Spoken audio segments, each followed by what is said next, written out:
Mengedukasi lah petani, memberikan terobosan-terobosan yang baru, terobosan-terobosan yang mungkin terbilang cukup inovatif, sehingga petani-petani juga bisa menunjang kehidupannya. Nah, ketika petani sejahtera, saya yakin hutan juga sejahtera, hutan juga terjaga, begitu.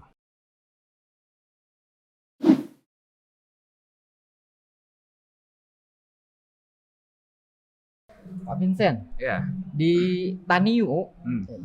bisa diceritakan sekilas pengalaman Ya. dalam menjalankan program khususnya Ya. setelah ber-MOU nih, adanya kesepakatan dalam lingkup perhutanan sosial khususnya dalam dukungan nilai ekonominya.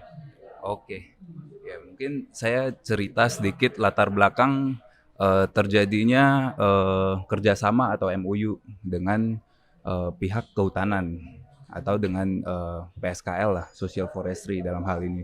Nah, memang eh, saya datang dari pihak ya yang ingin menyelesaikan masalah. Jadi di petani ada masalah. Di petani ada masalah. eh, Selama ini petani menghasilkan produk-produk karet ya, kita bahas karet. Dan petani nggak tahu mau jual kemana. Harga rendah, produksi menurun, lalu rantai tata niaga juga panjang begitu. Nah, mungkin ada masalah di perhutanan sosial, petani-petani kesusahan untuk menjual hasilnya. Nah, sedangkan dari sisi satu lagi di pihak industri, industri membutuhkan bahan baku, pastinya dengan kualitas dan kuantitas. Kualitas yang bagus dan kuantitas yang setidaknya memenuhi untuk bisa beroperasi begitu. Nah, jadi Taniuk hadir di sini. Kami ingin menghubungkan petani dengan industri. Ya, menarik tadi kata Bu Sudarmi, untuk menjaga hutan ya kita perlu untuk menjaga kesejahteraan petani-petani tersebut. Karena ketika petani gak sejahtera, hasilnya gak produktif, gak ekonomis, otomatis petani akhirnya menebang pohon-pohon tersebut. Konversilah ke mungkin bahan tanaman-tanaman pangan dan juga mungkin tanaman-tanaman lain yang bukan tergolong tanaman hutan. Nah, tapi kita juga gak bisa salahkan kan, karena petani-petani butuh hidup. Oleh sebab itu Taniuk hadir di sini. Kami mengedukasi lah petani, memberikan terobosan-terobosan yang baru, terobosan-terobosan yang mungkin terbilang cukup inovatif, sehingga petani-petani juga bisa menunjang kehidupannya. Nah, ketika petani sejahtera, saya yakin hutan juga sejahtera, hutan juga terjaga begitu. Untuk Taniu sendiri, praktek yang dilakukan Taniu dalam memasarkan Ya. komoditas produk hasil dari perhutanan sosial itu sendiri. Nah, inilah peran penting Taniuk sebenarnya, yaitu menghubungkan petani dengan industri. Artinya ya program hilirisasi dari pemerintah juga berjalan, karena kita sekarang tidak jual lagi bahan mentah. Kita ngambil bahan baku, bahan mentah, kita olah menjadi produk jadi, produk akhir, bahkan produk tersebut diekspor ke luar negeri begitu. Nah, tentu saja banyak nilai-nilai yang sangat tinggi dan menarik buat industri. Kenapa? Nah, kalau saya kan sekarang nih Taniuk masih bergerak di bidang karet. Dan karet ini bisa dibilang pekerjaan yang cukup labor intensif. Artinya memerlukan manusia, memerlukan petani. Dan karet ini kebetulan tanaman hutan dan juga paling cocok ditanam di Indonesia. Karena banyak sekali unsur-unsur yang mendukung, seperti tanah yang subur, tanah luas, lalu kita juga punya matahari yang cukup, lalu hujan juga cukup, dan juga yang terakhir sumber daya manusia yang banyak. Nah, oleh sebab itu kita harus bisa pertahankan karet di Indonesia. Nah, tentu saja dari industri pengen ada jaminan raw material atau bahan baku yang kualitasnya bagus dan juga berkelanjutan gitu, tetap ada. Nah, tentu saja dengan adanya program Taniuk, kita membantu petani-petani kecil. Jadi petani-petani kecil sangat terbantu.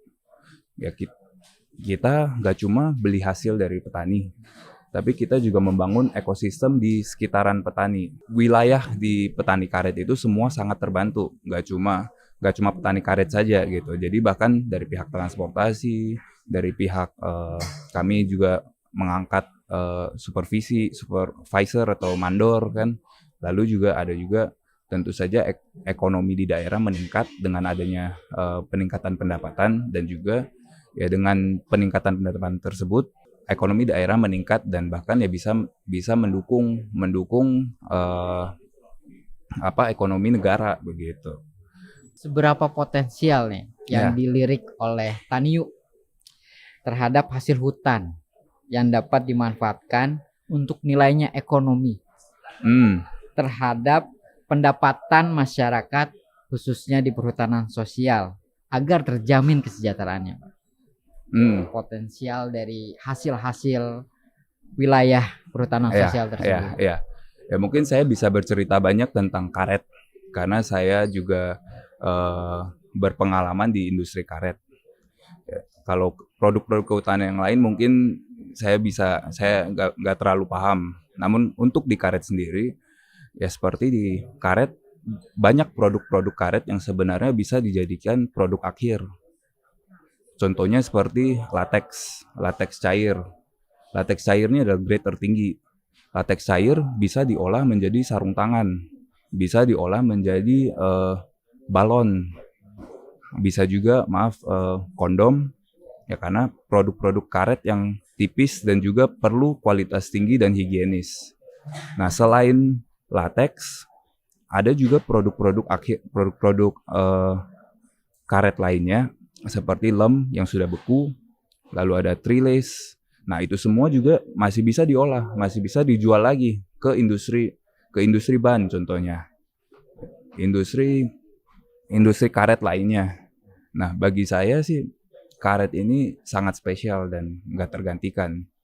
Dan menurut saya ya karena karet begitu unik, begitu spesial, kedepannya orang-orang pasti masih membutuhkan dan nilai-nilai bahkan harga dari karet tersebut ya kemungkinan juga pasti bakal naik gitu karena sampai sekarang masih tak tergantikan. Nah, selain dari produk-produk karet sebenarnya juga pohonnya juga bisa dijual kayunya. Nah, itu juga menjadi nilai ekonomis tambahan untuk si petani perhutanan sosial gitu. Jadi, selain itu ya ketika kita melakukan peremajaan, kita tanamkan kembali pohon karet. Pohon karet juga masih bisa mungkin baru berproduksi sekitar 5 tahun. Namun kita bisa melakukan namanya tumpang sari. Ya, artinya tanaman-tanaman lain juga masih bisa ditanam di sekitaran pohon karet untuk ya balik lagi menunjang para petani, menunjang ekonomi para petani begitu. Jadi nilai-nilainya sebenarnya cukup tinggi. Kita belum bicara lagi tentang lingkungan. Produk pohon karet termasuk salah satu penyerap karbon dioksida tertinggi dengan hasil olahan yang begitu banyak dan juga menyerap karbon dioksida begitu tinggi ya, makanya menurut saya karet ini sangat spesial dan patut untuk dipertahankan gitu. Produk HBK karet ya Pak. Ya. Untuk Taniu diolah-olah untuk menjadi salah satu komoditas utama. Tapi nggak menutup kemungkinan juga untuk produk-produk kehutanan yang lain. Karena prinsip Taniu kan menghubungkan petani dengan industri. Ketika ada industri membutuhkan bahan baku, tentu saja kita mencari supply-nya yaitu di petani dan kita membimbing petani untuk menghasilkan produk atau kualitas yang bagus yang bisa diterima. Menarik tadi ada konsep sistem agroforestry-nya Pak ya. Iya. Nanti ya ke depannya. Baik untuk penutup mungkin singkat padat jelas Pak Vincent. Ya, jadi impian Taniuk atau mungkin harapan saya lah dengan adanya Taniuk, dengan adanya aplikasi yang aplikasi agribisnis atau agrikultur. Nah, menarik seperti yang Bu Darmi bilang tadi, masyarakat sekarang atau anak muda zaman sekarang kan sudah tidak lagi tertarik ke industri pertanian ataupun perkebunan. Kita tanyakan saja ke anak-anak kecil zaman sekarang, cita-cita mereka mau menjadi apa.